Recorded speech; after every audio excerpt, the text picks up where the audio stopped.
3 মাসের অকটেন এবং পেট্রোল নাকি মজুদ আছে বাংলাদেশে।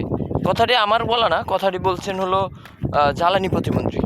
এখন আমি ওনাকে বলতে চাই, এই 3 মাসের যে পেট্রোল অকটেনগুলো মজুদ আছে সেগুলো কি আপনার বাসায় রাখছেন, নাকি আপনাদের ব্যক্তিগত গাড়ি চালানোর জন্য ওগুলো জমা রাখছেন?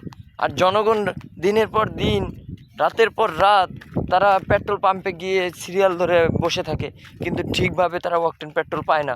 আবার 300-350 টাকা করে কোথায় কোথায় কিছুটা সংখ্যক পাওয়া যায়, তাও ওই রকম পাওয়া যাচ্ছে না।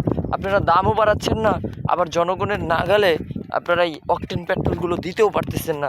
এইসব মিরাক্কেলে হাসিনা মার্কা কথাবার্তা আপনারা বাদ দেন। হাসিনা মার্কা আর কাউয়া কাদের মার্কা কথাবার্তা বাদ দিয়ে কীভাবে জনগণকে তাদের সবসময় দিতে পারবেন তেল, সেই চিন্তা করুন।